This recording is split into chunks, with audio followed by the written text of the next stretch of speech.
चलो कंटिन्यू कर रहे हैं हमारा चैप्टर वेक्टर। अब हमारा अगला टॉपिक शुरू हो रहा है sir, direction cosine of A vector. तो एक किसी वेक्टर की डायरेक्शन कोसाइन क्या है, समझिए मेरी बात को। मैंने कहा 3D के जो हम बात कर रहे हैं तो यहाँ पे आपको 3 एक्सिस नजर आ रहे हैं, X axis, Y axis and Z axis, right. थोड़ी सी 3D फिगर है, मैं जितनी बढ़िया अच्छी बनाने की यहाँ कोशिश करूंगा कि थोड़ा सा आपको इमेजिनेशन करना ही पड़ेगा, राइट। तो मैंने कहा एक्स एक्सिस, वाई एक्सिस और जेड एक्सिस। तो इस X axis, Y axis, Z axis को मैं ड्रॉ कर रहा हूं और फिर वहां पे उसके बाद एक मैं वेक्टर ड्रॉ कर रहा हूं, ठीक है जी। मान लीजिए, ठीक है जी, ये सिचुएशन है सर। मैंने कहा sir X axis, Y axis और जेड एक्सिस, राइट। अब मान लो यहाँ पे जो भी वेक्टर है, जो भी वेक्टर है, अब मान लो सपोज करो मैंने कहा एक ये वेक्टर मैंने बना दिया सर, ये जो स्टिक मेरे पास है, जो पेन है, राइट।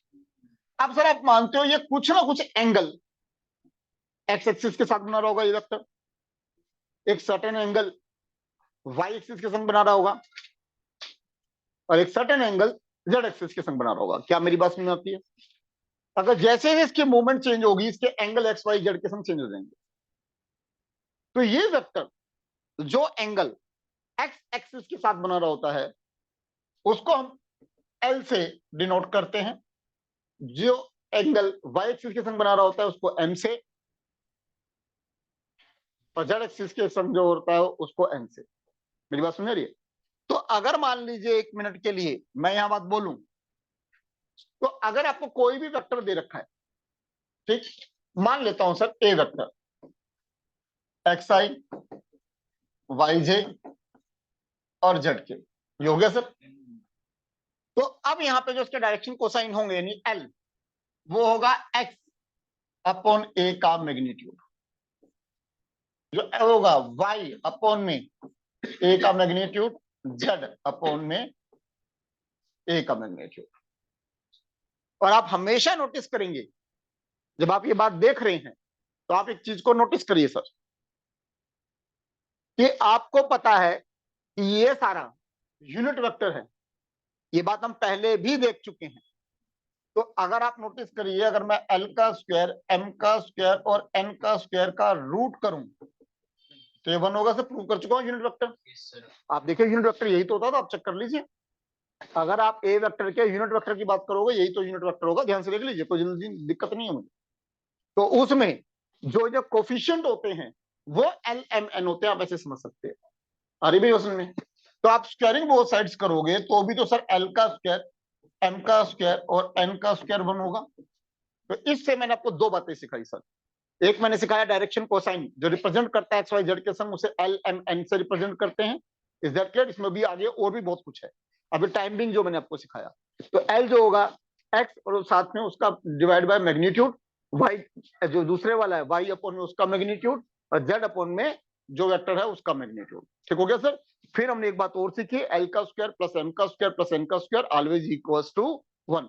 क्योंकि ये बातें इसलिए भी काम हो जाती है कि बाई चांस हमें कोई 2 बातें दे रखी हैं और तीसरा में निकालना है तो उसके लिए भी ये बहुत काम आएगा, जो 1 मार्क में बहुत ज्यादा आता है। ठीक हो गया जी? क्लियर हुआ? चलिए चलिए जी, अब ध्यान दीजिए सर। अब जैसे हमने कहा सर, हमने अपने उसको बांट दिया सर डायरेक्शंस को सर, हमने कहा ईस्ट वेस्ट नॉर्थ साउथ। तो सर वो यहाँ पे बोल रहा है सर कि एक मूवमेंट है 50 kilometre 60 degree east of north. ठीक है जी, तो ये सर हमारा नॉर्थ है। तो नॉर्थ से ईस्ट की तरफ मूव कर रहे हो आप कितना, 60 डिग्री। तो ये लीजिए सर 60 डिग्री मूव कर गए आप नॉर्थ से ईस्ट की तरफ, पर कितना जा रहे हो, 50 किलोमीटर। तो सर डायरेक्शन क्लियर है कि आप यहां से जा रहे हो और सर आप यहां पहुंच रहे हो। आप मेरी बात समझ रहे हो? सारी कहानियां आपकी लग रही हैं सर। डायरेक्शन है कहां से कहां जा रहा है, मैग्नीट्यूड है sir 50 kilometre. Rule of addition आज शायद बारी आ जाएगी उसकी। Is that clear? चलिए जी, ऐसे उसने कहा 70 kilometre 40 degree south of east. ठीक है जी, ईस्ट वेस्ट नॉर्थ साउथ कर दिया सर।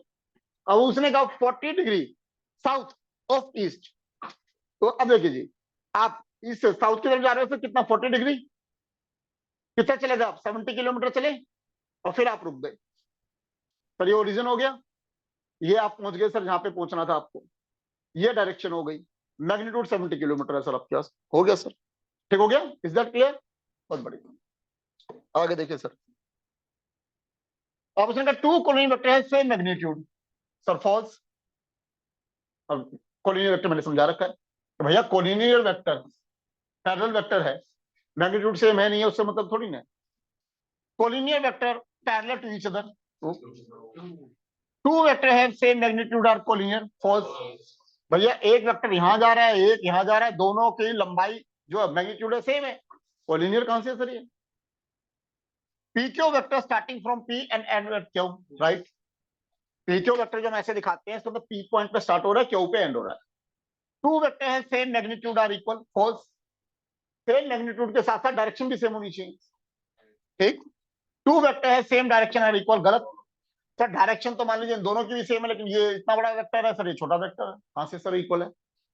तो उसने कहा टू को इनिशियल वेक्टर है सेम मैग्नीट्यूड, ये कोई जरूरी नहीं है, ये इनिशियल है जरा सा वेक्टर है और ये इतना बड़ा वेक्टर हो गया, तो सेम जरूरी नहीं है। R and minus R are collinear, true. उसी के अपोजिट साइड में जा रहा होता है।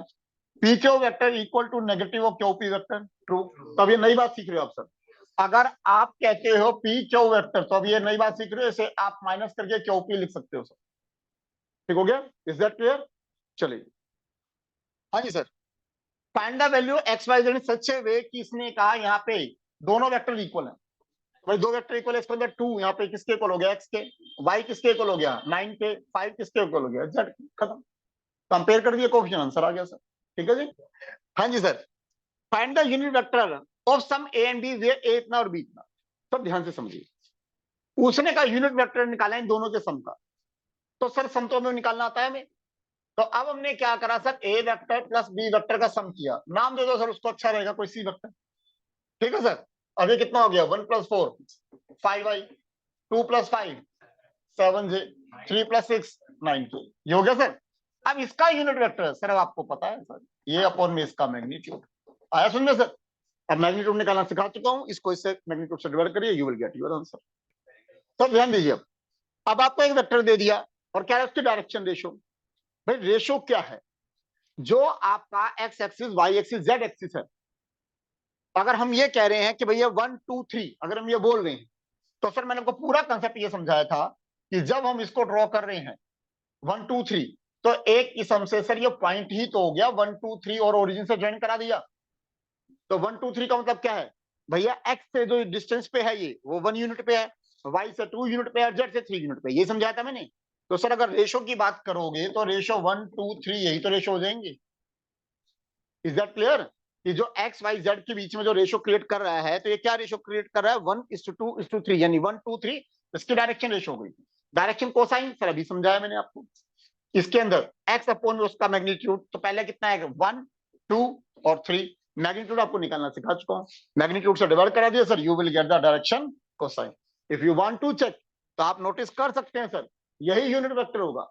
तो यानी कि अगर मैं एक कैप की बात करता हूं यूनिट वेक्टर की, तो ये कितना हो गया? 1/√14 i, 2/√14 j एंड 3/√14 k। बात आ रही है समझे सर? तो यही इसका यूनिट वेक्टर होगा। और इसके अगर इंडिविजुअली बात करेंगे तो ये क्या होंगे? डायरेक्शन कोसाइन होंगे सर। अब आप एनसीईआरटी बेस पे जो क्वेश्चंस है, ठीक है जी, अब वो आप सारे जो है, नाउ यू मे अटेम्प्ट, अभी आप सारे अटेम्प्ट कर सकते हो। फिर भी कहीं पे कोई डाउट, कोई दिक्कत हो तो आप मेरे पास ला सकते हो। हाँ जी सर। अब ध्यान दीजिए सर, इतनी देर से पढ़ते आ रहे हैं,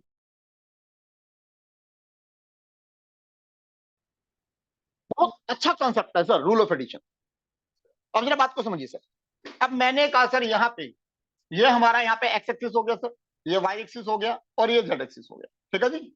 अब हवा में सर यहाँ पे हमारे को नजर आ रहा है एक पी क्यू वेक्टर, हवा में क्या नजर आ रहा है हमारे को? एक यहाँ पे पी क्यू वेक्टर, देखिए सर एक्स वाई जेड, और ये हमने लाइन ड्रॉ कर दिया पी क्यू वेक्टर, ठीक है जी।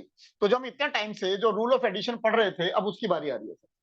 चलिए सर, अगर मान लीजिए मैं यहाँ पे कंस्ट्रक्शन कर दूं, ठीक है जी, तो आप जरा ध्यान दीजिए सर, ये वेक्टर ऐसा गया और ये वेक्टर ऐसा गया, क्योंकि कोई भी डायरेक्शन ओरिजिन से जो जाएगी वो अवे ही जाएगी ना सर, टुवर्ड्स ओरिजिन तो नहीं जा सकती, ठीक हो गया सर। चलिए जी, ये ओरिजिन हो गया सर। अब मेरा ध्यान करिए सर, तो मैंने कहा सर ओपी जो हमारा यहाँ पे है, ओपी वेक्टर, ठीक है जी, plus plus P Q vector is equals to O Q vector. ये सिखा चुका हूं सर मैं आपको, ध्यान से देखिए, ध्यान दीजिए। यहां से पहले ये यहां गया फिर यहां गया, तो ओरिजिन से कितना गया, डिस्प्लेसमेंट की बात होती है मेरी पीछे जी, तो ये कितना हो गया ओके। तो अब आप इस बात को इस तरीके से भी सीख सकते हैं। अभी तक मैंने ये पढ़ाया है, जहां पे आपके लाइक डायरेक्शन है, सेम डायरेक्शन, जहां अपोजिट डायरेक्शन हो जाएगी उन सबका सम हो जाएगी। आप ये भी तो बोल सकते हैं, जहां पे आपके लाइक सेम वे में डायरेक्शन है, जहां अनलाइक अपोजिट डायरेक्शन आ जाएगी वो सबका सम हो जाएगी, वो डिस्प्लेसमेंट को शो करेगी। ठीक हो गया, चलिए जी। तो मैं यहां पर बोल सकता हूं ना सर कि मैंने कहा यहाँ पे कि OP plus P Q is equal to O Q vector, और हमारा ये वेक्टर क्या है, पी क्यू वेक्टर। तो सर इसका मतलब जो पी क्यू वेक्टर है वो कितना हुआ, O Q vector minus OP vector. ठीक है, ये बात आगे इस्तेमाल होगी, तो मैंने अभी बता दिया आपको, ये बात ऐसे आगे इस्तेमाल होगी। तो लेकिन अभी जो मुझे आपको प्रूव कराना था वो प्रूव यहीं पर ही हो गया सर, रूल ऑफ एडिशन आपका लग गया है। ठीक है जी, आ रही है मेरी बात समझ में, कि ये आपको जो वेक्टर नजर आ रहा है तो इसके अंदर रूल ऑफ एडिशन जो होगा वो ओबे होगा।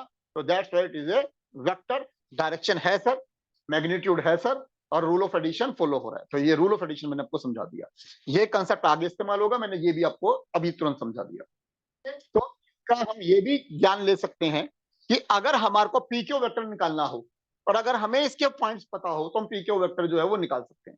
आप मेरी बात समझ रहे हो। मान लीजिए एक फेक फिगर, मान लो सपोज करो सर ये पॉइंट है 1 2 3, ठीक है जी, सर ये पॉइंट है सर 4 5 और 6। इज दैट क्लियर, बात सुन आ रही है। तो जरा ध्यान दीजिए सर, यानी ओपी वेक्टर जो मेरा होगा सर यहाँ पे आई प्लस 2j प्लस में 3k।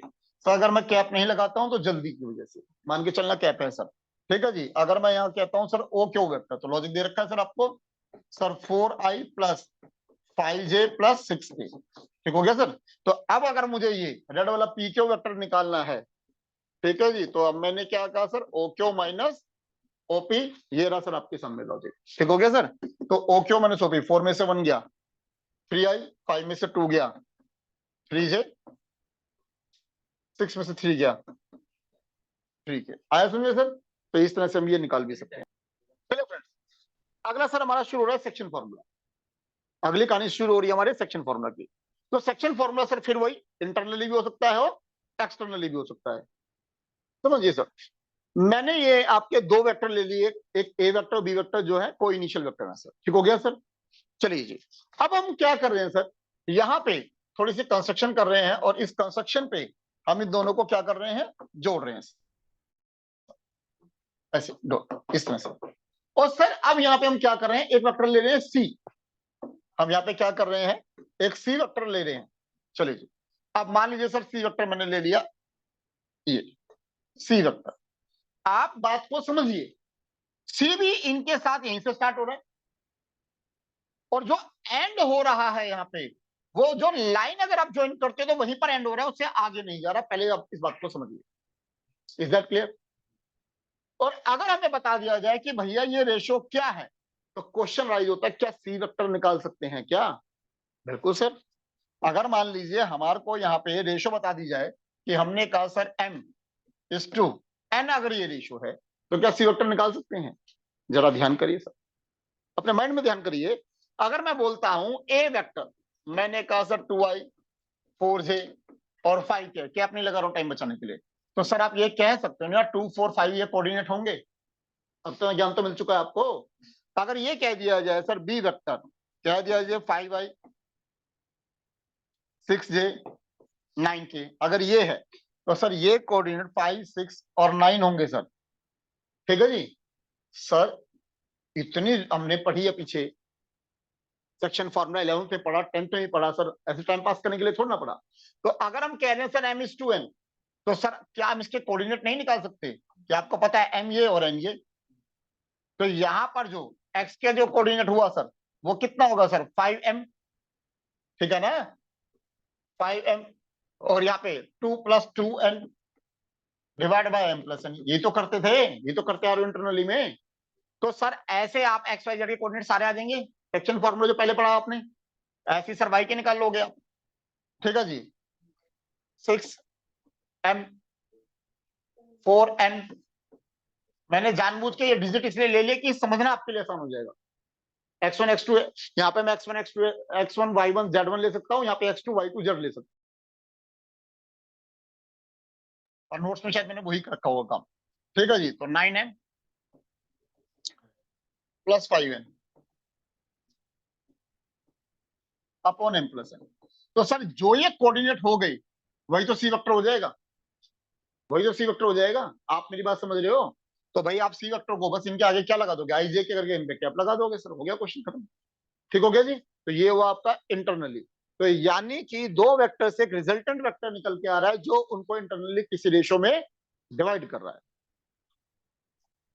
ठीक?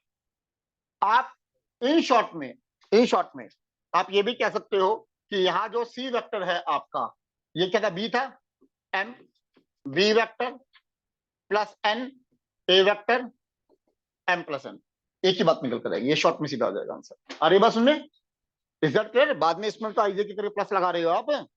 Is that clear? ये कंसेप्ट समझाने के लिए मैंने बता दिया आपको तरीका पुराने वाला, और सीधा निकालना है तो ये तरीका मैंने आपको बता दिया। दोनों से answer will be remaining same. Sir ये हो गया इंटरनली। अब वो मान लीजिए एक मिनट के लिए, अब अगली कहानी क्या है सर?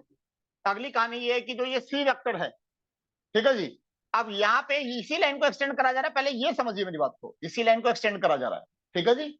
लेकिन अब जो सी वेक्टर बन रहा है, अब वो सर इसमें बाहर जा रहा है, सर जो सी वेक्टर जा रहा है वो ऐसे अब बाहर जा रहा है। बात समझ में आ रही है?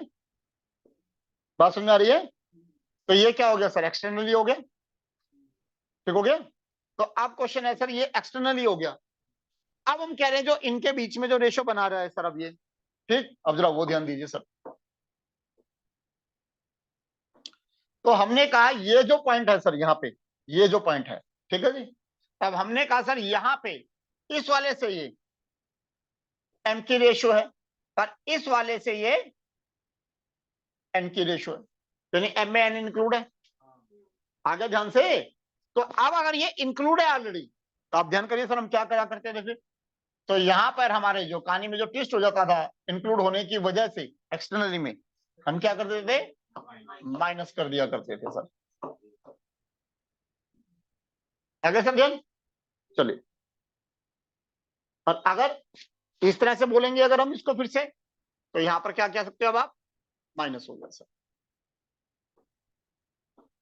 चलिए, अब हमने कहा sir if two vectors are collinear, A vector and B vector collinear है, सर किसी भी तरह से आप बात को बोल सकते हैं। अब जरा ध्यान दीजिए सर इसको बोलने के तरीके सर। तो मैंने कहा a vector is equal to lambda b vector, यानी जो पहला वेक्टर है और दूसरा वेक्टर है अगर प्रोपोर्शनल हुआ तो कोलिनियरी तो होगा। अभी तो मैंने पीछे आपको समझाई थी ये बात। फिर मैंने आपसे बोला कि एक के ऊपर दूसरा कोइंसाइड कर रहा है, एक छोटा है और एक बड़ा है मान लीजिए, तो किसी एक कांस्टेंट फैक्टर से ही तो मल्टीप्लाई हो रहा होगा। आ रही है मेरी बात सुनने? जैसे मैंने कहा भाई ए वेक्टर आई प्लस जे प्लस 2k, ये मैंने बोला। अब मैंने कहा बी वेक्टर, इसका 3 गुना कर दिया सर, 3i 3j और 6k, सर कोलिनियर तो होंगे। जो पहले एक छोटी रोड थी, आपने जो पहली रोड थी उसमें उसको रोड को पहले से 3 गुना कर दिया, तो इसका मतलब उसका 2 टाइम आपने और जोड़ के वेल्ड कर दिया, ये तो समझाया था मैंने, तो कोलिनियर तो होगा। आया समझ में? तो यानी कि पहले कहानी लगी सर हमारी ये। दूसरा, जो डायरेक्शन रेशो है वो प्रोपोर्शनल होंगी सर। अब इसकी डायरेक्शन रेशो क्या है सर, पहले वाले की 1:1:2, दूसरे की क्या है सर 3:3:6, तो 3 से मल्टीप्लाई करिए, आ तो रहा है सर सारा, हो गई प्रोपोर्शनल, वही बात हो गई। अगला sir, direction cosine sir equal होंगी, निकाल लीजिए अब आप इसके डायरेक्शन कोसाइन निकाल लीजिए, डायरेक्शन कोसाइन निकाल लीजिए। इक्वल कह रहा हूं, प्रोपोर्शनल नहीं कह रहा, कंफ्यूज मत होना। कैसे, दिमाग लगाओ सर। मैंने एक ये X axis Y axis Z axis तरह बात कर चुका हूं, मैं आपसे कर चुका हूं। अब जरा ध्यान करिए सर, एक मैंने यहाँ पे रॉड लगा दी यहाँ पे, अब वो एक्स वाई जेड के संग कोई एंगल बना रही है, अब वो कुछ भी बना रही है, मैंने उसी रोड पे आगे कुछ वेल्ड कर दिया उसी डायरेक्शन में, भैया वही तो एंगल बनाएगी जो पहले बना रही थी। वो रोड पहले जितनी थी अगर मैंने 2 गुना और उसमें वेल्ड कर दी तो वो एंगल थोड़ा चेंज कर देगी एक्स वाई जेड के संग। आप मेरी बात को समझ गए? आपको से थोड़ी सी मुड़ गई, खुरापाती दिमाग तो होता ही है हमारा, मुड़ गई, तो भाई वो 2 वेक्टर हो गए फिर। जब तक सीधी चल रही है तब तक वो एक वेक्टर है। आप मेरी बात समझ रहे हो? जहां जरा सी मुड़ गई, भाई मान लो हम कह रहे हैं हम तो ऐसे चल रहे हैं, सर जरा सी मुड़ गई, तो भैया वो यहाँ से यहाँ तक एक वेक्टर हो गई और यहाँ से यहाँ तक दूसरा वेक्टर हो गई, सेम वेक्टर तो ना रहेगी फिर वो, फिर तो वही वाली कहानी शुरू हो गई ना, यहाँ से यहाँ तक फिर ये वेक्टर माना जाएगा। आया ध्यान? तो मुड़ नहीं रही है। ठीक, अब ध्यान करिए सर, मैंने कहा यहाँ पे आपके 3 एक्सिस हो गए, एक एक्स, एक वाई और ये जेड। अब ये थोड़ा सा 3D पिक्चर में दिमाग में इमेजिनेशन करिए सर। अब ये क्या है? हवा, इसे अपन नहीं क्लासरूम हो गई। Is that clear? मेरी बात सुन आ रही है सर? सबका मालिक एक पॉइंट खड़ा कर लो सर ऐसे, चलिए जी सर, सबका मालिक एक, सर हाँ सर सिमिलर मिलिए आप, थोड़ा सा इस वाले हाथ से करो, इस वाले हाथ से करो सर, आप इस वाले हाथ से करो। ठीक है, अध्ययन सबका मालिक एक। ठीक है जी, अब जरा ध्यान करिए, एक्स वाई जेड एक्सिस बने हुए क्लास के अंदर, बने हुए। अब ध्यान करिए, यहाँ पे जो यश की मैं उंगली उठवाई सर, वो एक वेक्टर बना रही है सर। आप उज्जवल से जो वो एक वेक्टर बना रही है, अध्ययन से जो बना रही है एक वेक्टर बना रही है। ठीक, चलिए अब उसको भूल जाइए, अब मालिक एक को नीचे कर दिया। अब यहाँ पे इन तीनों पॉइंट्स को अगर हम ज्वाइन करें तो देखिए राइट एंगल ट्रायंगल बन रहा है। कुछ समझ आ रहा है? चलिए रिलैक्स, अब समझिए मेरी बात को, इस बात को ये 3D पे समझा दिया ना, समझिए सर। मैंने कहा यह हवा में सर ठीक है जी। अब मान लीजिए ये आपके 3 पॉइंट थे सर हवा में। अब ध्यान से समझिए, होचपोच सी हो जाएगी, जैसे एक ये और एक वो जा रहा है। समझ आ रही मेरी बात? अगर मैं इन 3 को जोड़ता हूं, मान लीजिए इन 3 को जोड़ता हूं, राइट एंगल ट्रायंगल बन रहा है। आ रही बात सुनने? थोड़ा ज्ञान। अब मैंने इनके कोई नाम दे दिए सर, मैंने नाम दे दिया सर ए बी और सी। ठीक हो गया सर? तो अब यहाँ पे ये जो वेक्टर है ये ओ ए वेक्टर है, कंफ्यूज मत होइए सर। ये क्या है? O A vector. ये बी क्या है? O B vector. सर ये ओ क्या है? O C vector. भाई वो तो चाहिए ही नहीं मेरे को, मेरे को तो ये चाहिए, साइड चाहिए ए बी सी की। तो ठीक है जी, तो मैंने कहा मुझे ए बी चाहिए सर, निकाल लो भाई, ओ बी माइनस ओ ए, अभी लॉजिक देख के हटाऊं।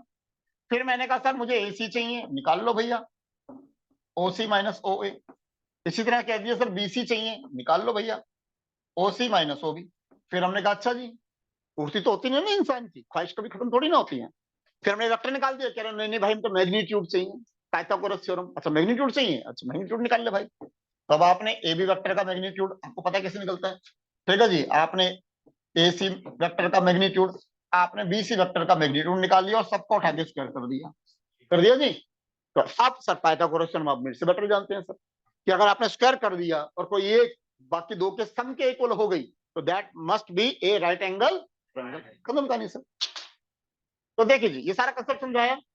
तो अब ये देखो, ये ए बी सी जो दे रखे थे, तो ये दिमाग में डालिए सर अपने, ये क्या है? O A vector. ये क्या है? O B vector. ये क्या है? O C vector. ठीक हो गया सर? तो आप A B vector O B minus O A निकाल दिया सर, ऐसे बी सी सर निकाल दिया, सी ए निकाल दिया, सबका मैग्नीट्यूड निकाल दिया सर, सबके स्क्वायर कर डाले यहाँ पे। और जब हमने देखा कि जो बड़े वाला यहाँ पे है, जैसे इसका कितना आया 149, ये कितना आया 45, ये कितना आया 140, तो हमने पूछा क्या भाई 149 45 प्लस 140 के इक्वल है? नहीं है। तो इसका मतलब भैया ये जो आपको 3 वेक्टर के जो वर्टिसेस जो नजर आपको आ रहे हैं, अगर इनको ज्वाइन कराते हैं तो ये राइट एंगल ट्रायंगल क्रिएट नहीं करेंगे। हाँ सर। अब ये पीछे एग्जांपल दे चुका हूं sir, write down 2 different vector same magnitude. ठीक है जी, राइट डाउन 2 डिफरेंट वेक्टर है सेम डायरेक्शन। हाँ जी सर। अब सर उसने कहा find the scalar vector component of the vector, initial point दे दिया और टर्मिनल पॉइंट दे दिया। सर अभी समझाया मैंने आपको, समझाया ना सर, एक इनिशियल पॉइंट और टर्मिनल पॉइंट। मान लीजिए पी और क्यू, आ गया ध्यान? तो सर पी क्यू वेक्टर निकालोगे क्या? ओ क्यू माइनस ओपी, आ गया सर ध्यान में? तो आपने ओ क्यू माइनस ओपी कर दिया, ये वेक्टर आ गया सर। अब उसने कहा सर स्केलर और वेक्टर कंपोनेंट, स्केलर कंपोनेंट कितने हो गए सर इसके अंदर? -8 -1 और 3।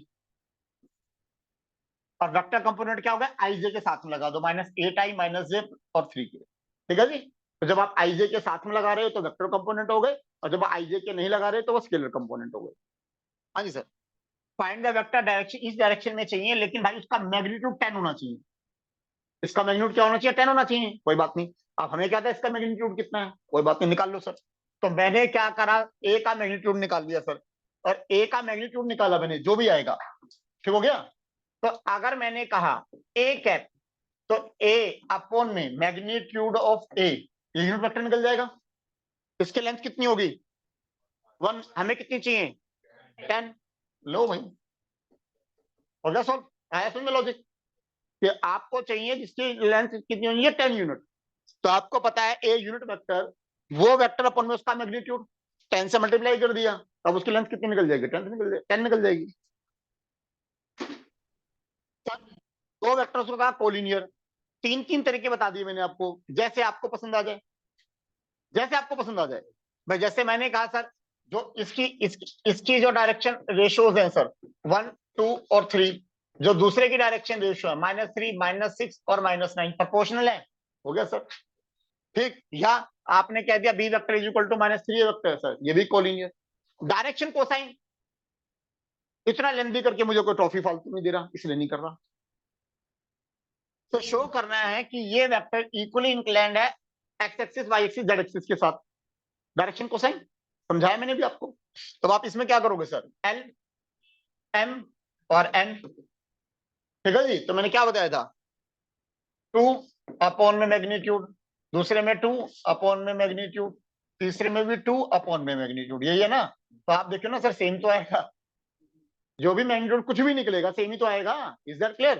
तो जब आपका सेम निकलेगा तो आपका ये सारा से सोल्व करके क्या आ रहा है, 1/√3, 1/√3 और 1/√3, सब एलिमेंट इक्वल आ गए। तो अगर एल एम एन इक्वल है तो इसका था X axis, Y axis, Z axis के संग ये वेक्टर आपका इक्वली इंक्लाइंड है। आप दिमाग लगाइए ना, क्या एक्स का भी 2 है, वाई का भी 2 है, जेड का भी 2 है, तो सर आप सोचिए ना, बिल्कुल सेंटर से तो निकल रहा है, लाइक दैट।